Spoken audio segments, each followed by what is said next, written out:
नमस्कार बच्चों, स्वागत है आप सभी का हमारी इस YouTube channel study with Ravi पर। प्यारे बच्चों, आज के इस लेक्चर्स में हम लोग क्लास 12th के चैप्टर नंबर 3 हिंदी का प्यारे बच्चों सब्जेक्टिव क्वेश्चंस देखने वाले हैं, जिसमें शॉर्ट क्वेश्चंस भी देखेंगे, साथ ही साथ लॉन्ग क्वेश्चंस भी देखने वाले हैं, जो कि आपके बीसीबी एग्जाम 2025 के लिए प्यारे बच्चों काफ़ी ज़्यादा इंपॉर्टेंट होने वाला है। हमने दो चैप्टर का ऑलरेडी जो है यहाँ पे शॉर्ट क्वेश्चंस और लॉन्ग क्वेश्चंस कर लिया है इस यूट्यूब चैनल पे। अगर अभी तक आप लोग नहीं देखे हैं तो जाके जल्दी से देखिए, सभी क्वेश्चंस आपके लिए इंपॉर्टेंट है। चलते हैं चैप्टर नंबर 3 की ओर यहाँ पे, और काफ़ी ज़्यादा इंपॉर्टेंट क्वेश्चन, सभी क्वेश्चंस ऑलरेडी पूछे गए हैं और हाईलाइटेड क्वेश्चंस है, यानी एमवीवीआई क्वेश्चंस है, याद रखेंगे। इस प्रकार के क्वेश्चंस को आप लोग अपने नोटबुक जो है उसमें लिखने का प्रयास करें, साथ ही साथ यहाँ पे डायरेक्ट फोकस करके याद करने का भी प्रयास करेंगे आप लोग। चलिए स्टार्ट करते हैं आज का इस लेक्चर को। फटाफट से चैनल पर नए हैं, लाइक सब्सक्राइब शेयर कर दीजिएगा। और पहला नंबर क्वेश्चन क्या पूछा जा रहा है जरा ध्यान देंगे। जयप्रकाश नारायण जी संपूर्ण क्रांति वाला भाषण सबसे पहले आप लोग जान ले 5 जून, प्यारे बच्चों 5 जून 1974 को पटना में दिया था। और ये छात्र आंदोलन का नेतृत्व करते हुए भाषण दिया गया था, याद रखेंगे। ये अमेरिका से प्रेरित हुए थे, इसलिए इनको अमेरिका का क्या कहा जाता था, इनको दलाल भी कहा जाता था, याद रखेंगे। ये भी इंपॉर्टेंट क्वेश्चंस यहाँ से बनते थे। तो ये रहा ऑब्जेक्टिव वाली बातें। चलते हैं शॉर्ट क्वेश्चंस और लॉन्ग क्वेश्चंस की ओर। तो पहला नंबर क्वेश्चन आपसे पूछा जा रहा है कि आंदोलन के नेतृत्व के संबंध में जयप्रकाश नारायण के क्या विचार थे। आंदोलन का नेतृत्व किस शर्त पर करते हैं? कौन? तो जयप्रकाश नारायण जी जो है आंदोलन का नेतृत्व किस शर्त पर किए, यह आपको बताना है। और इनके संबंध में जयप्रकाश का क्या विचार थे, ये भी आपको बताना है। चलिए उत्तर में देखते हैं। 5 नंबर में क्वेश्चन आपसे पूछे जाएंगे तो उसी प्रकार से आपको आंसर भी देना है। अगर 2 नंबर में क्वेश्चन पूछे जाते हैं तो इतना याद रखिए कि 2 से 3 लाइन से आपसे इससे ज़्यादा नहीं लिखना है, ये भी आप पे डिपेंड करता है। तो यहाँ पे उत्तर में क्या लिखना है कि आंदोलन के नेतृत्व के संबंध में जयप्रकाश नारायण कहते हैं कि मैं सबकी सलाह लूँगा। क्या? मैं सबकी सलाह लूँगा, सबकी बात मानूंगा, छात्रों की बात जितना भी ज़्यादा होगा, जितना भी समय मेरे पास होगा, उनसे बहस करूंगा, समझूंगा और अधिक से अधिक बात करूंगा। यानी सिंपल सी बात है, जैसा कि हमने यहाँ पे बताया कि छात्र आंदोलन का नेतृत्व किए थे और छात्रों की बात पर ज़्यादा फोकस किए इन्होंने, जयप्रकाश नारायण जी ने। तो फिर से देखते हैं आंदोलन के नेतृत्व के संबंध में जयप्रकाश नारायण कहते हैं कि मैं सबकी सलाह लूँगा, सभी की सलाह, सभी की सहमति जयप्रकाश नारायण जी लेंगे, सबकी बात सुनेंगे, छात्रों की बात जितना भी ज़्यादा होगा, जितना भी समय मेरे पास होगा। कौन कहते हैं ऐसा? जयप्रकाश नारायण जी कहते हैं। उनसे बहस करूंगा और समझूंगा और अधिक से अधिक बात करूंगा। ये रहा आपका इम्पोर्टेंट लाइन, इसको लिखना बहुत ही जरूरी है। आगे कहते हैं कि आपकी बात स्वीकार करूंगा। किनकी बात? यहाँ पे छात्रों की बात के बारे में कह रहे हैं जयप्रकाश नारायण जी कि आपकी बात स्वीकार करूंगा जन संघर्ष समितियों की, लेकिन फैसला मेरा होगा। क्या है? जन संघर्ष समितियों की, लेकिन फैसला किसका होगा? ये जयप्रकाश नारायण जी का होगा। इस फैसले को सभी को मानना होगा। बात तो सभी को सुनेंगे, लेकिन उनका जो असली फैसला होगा वो सभी को सुनना होगा। जयप्रकाश नारायण यहाँ पे जयप्रकाश आंदोलन का नेतृत्व अपने फैसले पे करते हैं और कहते हैं कि तब तो इस नेतृत्व का कोई मतलब है। यहाँ पे पूछा गया था कि वो क्या पूछा गया कि आंदोलन का नेतृत्व किस शर्त पर किए, तो यहाँ पे आपको लिखना है कौन से शर्त पर किए हैं। तो इस फैसले को सभी मानना होगा। जयप्रकाश नारायण आंदोलन का नेतृत्व जो है अपने फैसले पर करते हैं। कौन से फैसले? कि हम जो बात को कहेंगे वो सभी को मानना होगा, ये इनका क्या था? शर्त था। और कहते हैं कि तब तो इस नेतृत्व का कोई मतलब है, तब यह क्रांति सफल हो सकती है। अगर हम जो कहेंगे वो आप करेंगे। ये कौन कहते हैं? जयप्रकाश नारायण जी स्टूडेंट से कहते हैं। तो क्रांति जो आप ये संपूर्ण क्रांति वाला भाषण जो दे रहे हैं उसमें कहते हैं कि क्रांति सफल हो जाएगी, और नहीं तो आपस के बहसों में पता नहीं हम किधर बिखर जाएंगे और क्या नतीजा निकलेगा।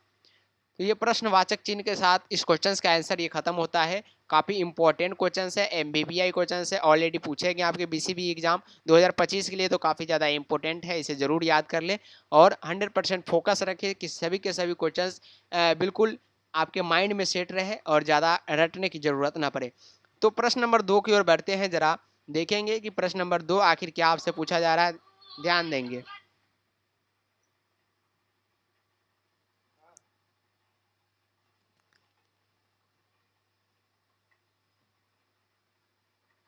जय प्यार बच्चों, तो चलते हैं हम लोग दूसरा नंबर सवाल की ओर, जो कि काफ़ी ज़्यादा इंपॉर्टेंट है। ये भी क्वेश्चंस लाजवाब है और आपके बिहार बोर्ड एग्जाम में ऑलरेडी जो है ये क्वेश्चंस पूछे गए। तो चलिए जरा फोकस करते हैं क्वेश्चंस नंबर 2 की ओर, और जरा ध्यान से सुनेंगे। सभी प्रश्न आपके लिए इंपॉर्टेंट है और ये शायद शॉर्ट क्वेश्चंस नहीं, लॉन्ग क्वेश्चन है। ये भी 5 नंबर के लिए काफ़ी इंपॉर्टेंट साबित होगा।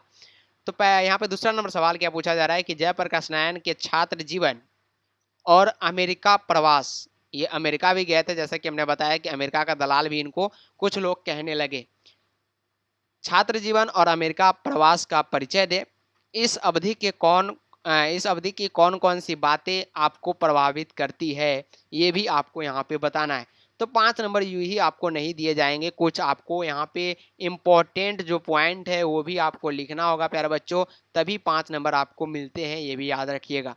2 नंबर वाले क्वेश्चन ये नहीं है कि आप 2 से 3 लाइन लिख दिए और आपका 2 नंबर पक्के हैं, ऐसा बिल्कुल भी यहाँ पे नहीं होगा। 5 नंबर का क्वेश्चन लगभग आपको कम से कम लिखना है, तो एक पेज पूरी तरीके से ऊपर से लेकर नीचे तक सजा के लिखना है। तो चलिए जरा हम लोग डिस्कस करते हैं क्वेश्चन नंबर 2 की ओर। काफ़ी इंपॉर्टेंट क्वेश्चन, जैसा कि हमने बताया ऑलरेडी पूछे गए सवाल है, और इस प्रकार के प्रश्न तो 100% आपसे पूछे जाएंगे, याद रखेंगे। तो दूसरा नंबर सवाल है, जरा ध्यान देंगे। उत्तर में लिखेंगे यहाँ पे जयप्रकाश नारायण का प्रारंभिक शिक्षा घर पर ही हुआ था। सबसे पहला ये इम्पोर्टेंट लाइन आपके लिए हो सकता है कि जयप्रकाश नारायण जी का प्रारंभिक शिक्षा कहाँ हुआ था, तो ये घर पर ही हुआ था। 1921 ईस्वी के जनवरी महीने में पटना कॉलेज में आईएससी कहने का मतलब होता है इंटर के छात्र थे। ये तो और भी ज़्यादा इम्पोर्टेंट लाइन है, जैसा कि हम यहाँ पे बताते हुए चल रहे हैं कि कौन सा लाइन आपके लिए काफ़ी इम्पोर्टेंट है। तो ये भी लाइन इम्पोर्टेंट है आपके लिए कि 1921 की जनवरी महीने में पटना कॉलेज में हुए यहाँ पे आईएससी के छात्र थे। उसी समय वे गांधी जी के असहयोग आंदोलन के आह्वान पर असहयोग किया, और असहयोग के करीब 1.5 वर्ष ही मेरा जीवन बीता था। किनका जीवन?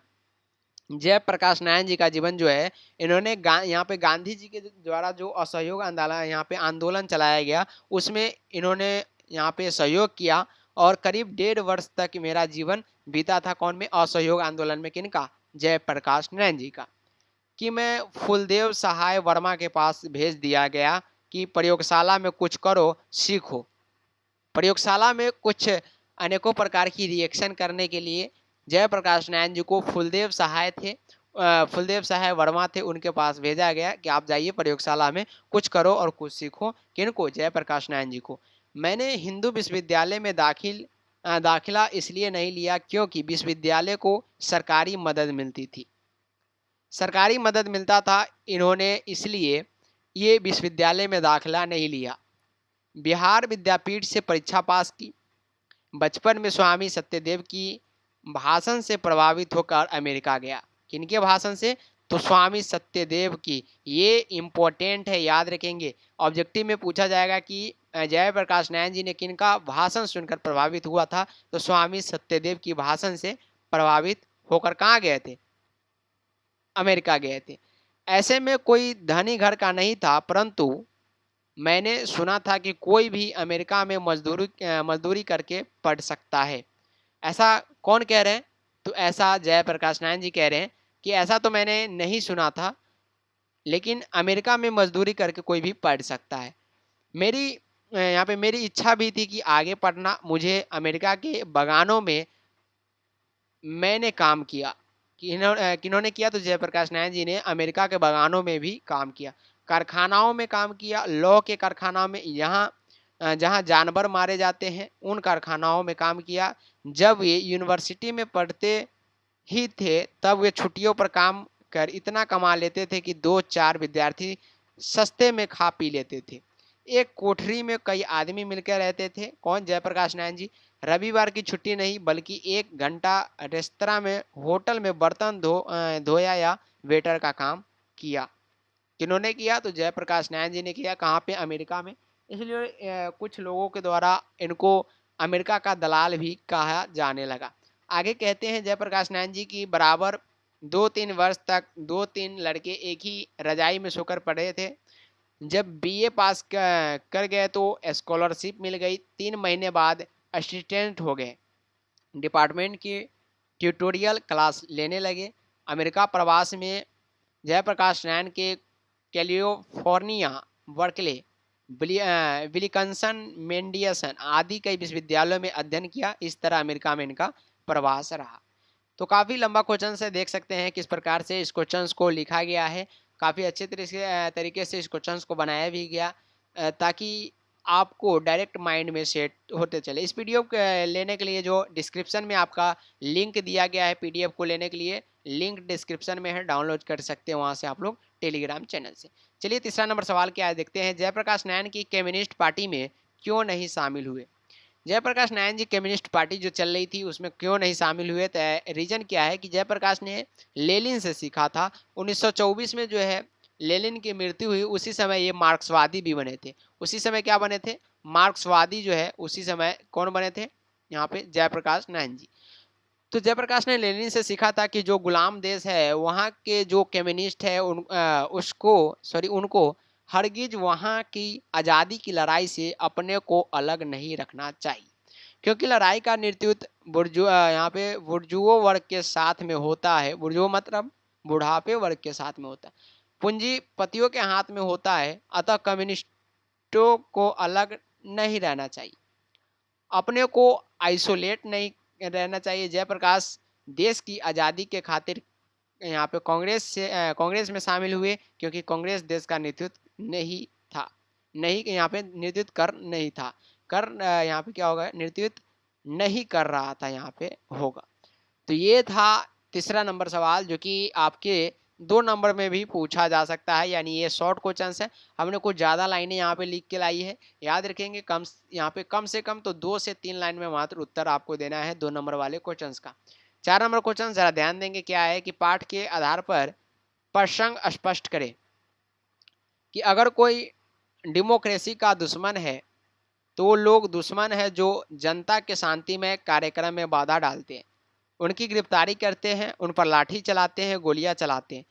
व्यक्ति यहाँ पे है, व्यक्ति से नहीं, हमें तो नीतियों से झगड़ा है, सिद्धांतों से झगड़ा है, कार्यों से झगड़ा है। व्याख्या करना है तो उत्तर में लिखेंगे प्रस्तुत पंक्ति महान समाजवादी नेता या लोकनायक नेता जयप्रकाश नारायण की संपूर्ण क्रांति शीर्षक पाठ से ली गई है। ये सबसे इंपॉर्टेंट लाइन आपके लिए होती है कि ये कौन से पाठ से लिया गया है और किनके द्वारा ये भाषण दिया गया। तो प्रस्तुत पंक्ति महान समाजवादी और लोकनायक नेता जयप्रकाश नारायण की संपूर्ण क्रांति शीर्षक पाठ से ली गई। इस पंक्ति में जयप्रकाश नारायण ने लोकतंत्र के दुश्मनों का वर्णन किया। जयप्रकाश तत्कालीन सरकार की नीतियों की आलोचना करते हुए यह बातें कहते हैं। प्रसंग यह है कि एक पुलिस के उच्च अधिकारियों ने कहा कि नाम लेना यह ठीक नहीं होगा कि मैंने दीक्षित जी के मुंह से सुना है। कौन कह रहे हैं? जयप्रकाश नारायण जी कह रहे हैं कि हमने दीक्षित जी के मुंह से सुना है कि जयप्रकाश नारायण नहीं होते तो बिहार जल गया होता। ये ऑब्जेक्टिव बार बार पूछे जाते हैं, किनके मुंह से सुना? तो दीक्षित जी के मुंह से।